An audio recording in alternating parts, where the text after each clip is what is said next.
Welcome to my ध्वजा। Delivery के बाद बच्चा तो बाहर आ गया लेकिन पेट वैसा ही रह गया। मैं अभी भी 6 महीना प्रेग्नेंट दिखती हूँ। ये पेट बाहर क्यों रहा है और ये अंदर क्यों नहीं जा रहा है? क्या ये पेट कभी अंदर जाएगा? मैं क्या करूँ या मैं क्या खाऊँ जिसकी वजह से मेरा ये पेट अंदर चला जाएगा? कितना इम्पोर्टेंट क्वेश्चन है जो आपके दिल के भी बहुत करीब है। चलिए आपके इस पर्टिकुलर सवाल का जवाब हम लोग ये पर्टिकुलर वीडियो में जानेंगे। शुरू करते हैं। पहला और बहुत इंपॉर्टेंट चीज़, प्रेगनेंसी में जो आपका पेट छूटता है उसको बेसिकली बोलते हैं सॉफ्ट टिश्यू रिलैक्स।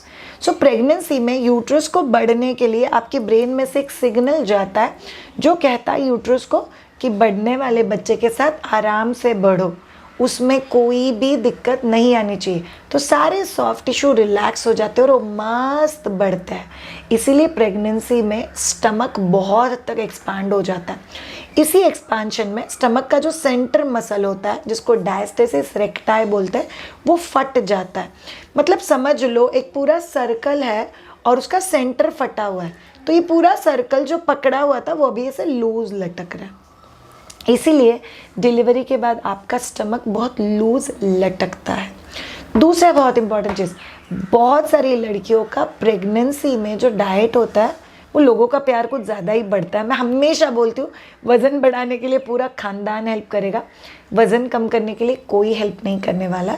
तो वो जो एक्सेसिव फैट डिपॉजिशन होता है वो आपके पेट के आसपास होता है और उस फैट डिपॉजिशन की वजह से पेट वैसे के वैसा दिख सकता है।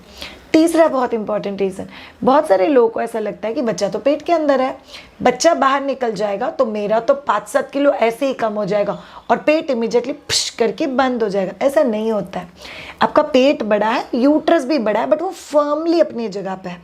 जैसे ही बच्चा डिलीवर हो जाता है यूट्रस छोटा होकर इधर गोल गोल गोल गोल घूमता है और वो खाली जगह जो है पेट के अंदर जो कैविटी क्रिएट हो गई है उसमें कहीं जाके यूट्रस 40 डेज़ के बाद अपनी जगह पे सेटल हो जाता है।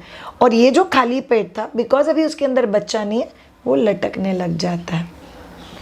नेक्स्ट वेरी इंपॉर्टेंट रीज़न, आप किसी रबर बैंड को अगर बहुत खींचते हो और बहुत खींचने के बाद जब भी उसको छोड़ दोगे तो वैसे लूज पड़ जाएगा। इसका मतलब क्या है, जब भी पेट को बहुत ज़्यादा स्ट्रेच किया जाता है और जब भी उसको लूज छोड़ा जाता है तभी वो लटकता है। सो कई बार आप बोलोगे कि डिलीवरी के बाद पेट छूट गया है तो पेट फर्मनेस के साथ बढ़ा नहीं रहा है, पेट लूज है, यहाँ से लूज है, वहाँ से लूज है, एकदम सॉफ्टी हो गया। और दूसरी बहुत इंपॉर्टेंट चीज़, पेट में ताकत नहीं है बिकॉज उसके जो मसल है उसका सेंटर पार्ट रप्चर है। सो हम लोग जानते हैं कि एग्जैक्टली ये पेट ऐसा का ऐसा रहेगा क्या हम लोग उसको कम कर सकते हैं। फर्स्ट एंड फॉरमोस्ट, अगर आपके जीन्स में है, कैसे कम करना है उसके बारे में बात करेंगे, बट अगर आपके जीन्स में है मतलब जेनेटिकली आपके पेरेंट्स का वज़न ज़्यादा है, स्टमक के आसपास फैट डिपोजिशन ज़्यादा है, तो आपका पेट के आसपास का फैट डिपोजिशन ज़्यादा होने के चांसेस बहुत ज़्यादा है। तो आपको खुद का ध्यान रखना ज़रूरी है। दूसरा बहुत इंपॉर्टेंट चीज़ जो आप लोग को पता होनी चाहिए, कॉर्टिसोल। कॉर्टिसोल ये एक ऐसा हार्मोन है जो आपकी बॉडी में रिलीज़ होता है जिससे आपको स्ट्रेस होता है। कॉर्टिसोल थोड़ा सा फाइटिंग मैकेनिज्म का काम करता है। मतलब अगर आपको बहुत सारा स्ट्रेस होता है बिकॉज पेट के आसपास आपके बहुत इंपॉर्टेंट ऑर्गन्स है तो आपको स्ट्रेस हो जाता है, तो कॉर्टिसोल बॉडी को बोलता है उसको बहुत स्ट्रेस हो गया। अगर उसको बहुत स्ट्रेस हो गया और उसके इस ऑर्गन्स को कुछ हो गया तो चलो उसका पूरा फैट आप पेट के आसपास जमा कर दो। पेट के ऑर्गन को प्रोटेक्ट करना बहुत ज़्यादा ज़रूरी है।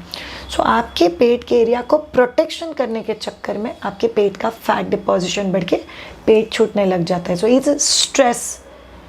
Shreya, is it about postpartum depression? Yes, अगर पोस्टपार्टम डिप्रेशन बहुत लंबा रहा, फैमिली स्ट्रेस बहुत ज़्यादा रहा, तो भी आपको पेट छूटना और पेट छूटा हुआ ही रहना ये बहुत कॉमनली हो सकता है।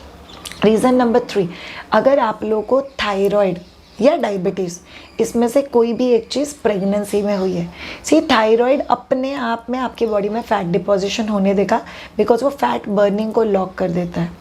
डायबिटीज़ अपने आप में बॉडी में जो शुगर घूमता है वो बढ़ा हुआ है, बॉडी में जब भी शुगर बढ़ा हुआ है तभी कोलेस्ट्रॉल बढ़ना और बाकी सब चीज़ें जो वेट बढ़ाने के लिए हेल्प करती है उसमें भी रोल प्ले करता है। सो अगर थायराइड या डायबिटीज़ में से आपको जो प्रेगनेंसी में हो गया था तो आपका वेट बढ़ने की पॉसिबिलिटी बहुत ज़्यादा हो जाती है। रीज़न नंबर 5, अगर आप में से कोई भी वर्कआउट नहीं कर रहे हो, सिर्फ बहुत सारे लोग नॉर्मल डिलीवरी के लिए एक्सरसाइज करते हैं और बाकी नहीं बाबा मैं फास्ट चली, नहीं बाबा मैं हिली तो। कल मैंने एक लड़की से कैट एंड कैमल करवाया, शी वाज लाइक नहीं नहीं बच्चा नीचे लटक गया तो बच्चे को कुछ हो जाएगा, एंड आई वाज लाइक बच्चे को कुछ नहीं होगा। एक हेल्दी वर्कआउट स्केड्यूल आपके प्रेगनेंसी में अगर आपने नहीं रखा था, सो आपका extra weight gain obviously possible है। अगर आपने डिलीवरी के बाद भी बॉडी को बहुत पैम्परिंग किया हुआ है तो फिर आपका एक्स्ट्रा वेट गेन होना बहुत कॉमन है और वो पेट के आसपास भी हो सकता है। सो ये जो कुछ ट्रेडिशनल चीज़ है ये अपने दिल का जो डर है, और अगर आपने वर्कआउट्स नहीं किए तो आपका पेट वैसे भी कैसे रहना पॉसिबिलिटी है। नेक्स्ट बहुत क्रूशियल एंड इम्पॉर्टेंट चीज़ जो आप लोग को पता होनी चाहिए, रॉन्ग डाइटरी प्रैक्टिसेस। अगर प्रेगनेंसी में आपको किसी वजह से टू मच घी, too much fatty food, too much मलाई का खाना, टू मच डेजर्ट्स, चॉकलेट्स, ऐसी चीज़ें दी गई है, माइट बी बिकॉज आपको खाने की इच्छा हुई और किसी को आपकी इच्छा को कट नहीं करना था, या माइट बी आपके फैमिली रिचुअल्स, या माइट बी आप में प्रेगनेंसी में दूसरों के घर पे जाके खाना खाने का रिचुअल है और आपने बहुत सारा खाना खा लिया, सडनली 1 महीने में आपका 4-5 किलो वजन बढ़ गया, देयर इज़ अ पॉसिबिलिटी कि आपका वेट गेन होगा। नेक्स्ट, अगर आप लोगों ने बच्चा प्लान करते समय कुछ ट्रीटमेंट लिया हुआ है, जैसे IVF, IUI, कुछ हार्मोनल मेडिसिन लिए हुए, कुछ इंजेक्शंस लिए हुए, उस केस में भी पॉसिबिलिटी है कि आपका वेट गेन ज़्यादा होगा और वो कई बार पेट के अराउंड हो सकता है। स्पेशली वुमेन में पेट के अराउंड का जो फैट डिपोजिशन है वो ज़्यादा भी देखा गया आफ्टर डिलीवरी वाले फेज़ में। So pampering is one side and care is one side. अगर आप खुद की केयर करते हो तो आप लोगों को ये पेट कम करना पड़ेगा। तो श्रेया, हम लोग एग्जैक्टली पेट कम कैसे कर सकते हैं?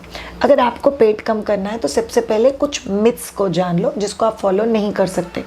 First and major myth, delivery के बाद आप लोग जितना सोओगे या जितना लेट के रहोगे उतना आपका रिकवरी फटाफट होगा, उतना आपको बैक पेन नहीं होगा। It's a complete myth.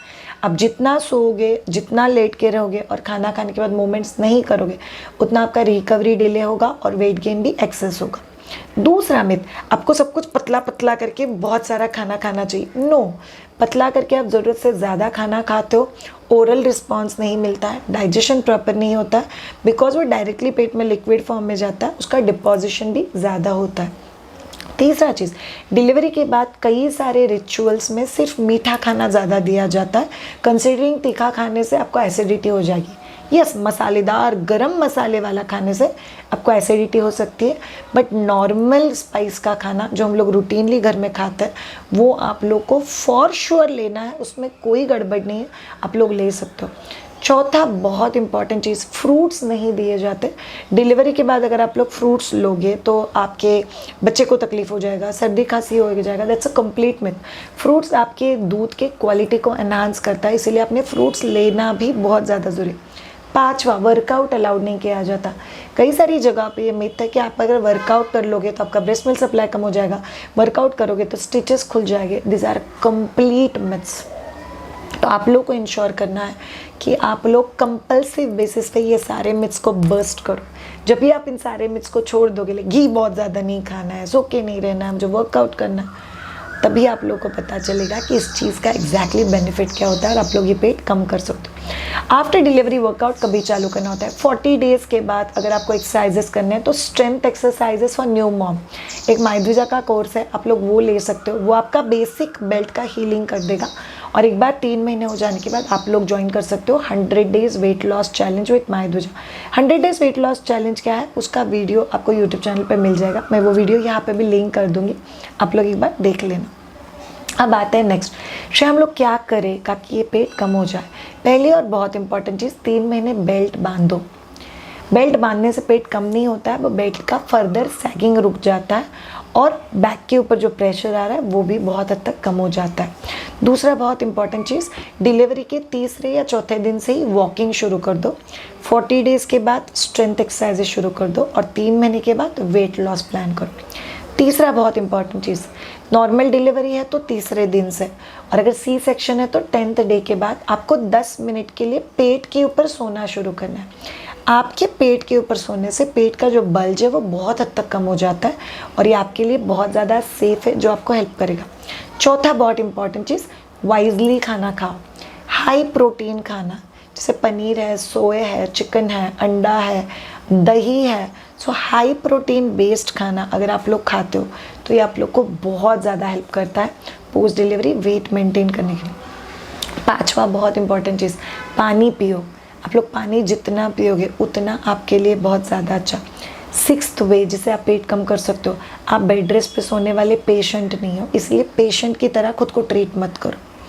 अब जितना मूवमेंट्स करोगे उतना आपके लिए बहुत अच्छा। नंबर 7, इमोशनल ईटिंग से बच के रहो। सो बहुत सारे लोग जब इमोशनली डिप्रेस होते हैं, ब्रेस्ट मिल्क नहीं आ रहा है, लोगों के जजमेंट है, लोग कमेंट कर रहे हैं, समझ में आ रहा है क्या करना है, and they will indulge into eating जो हेल्दी नहीं है, या तो फिर वो स्टारवेशन में चले जाते हैं। भूखे रह के कोई वेट लॉस नहीं कर सकता।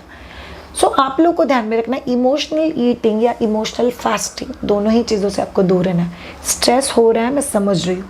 अगर आपको breast feeding, breast milk, latching related stress है, get in touch with us, will help you out.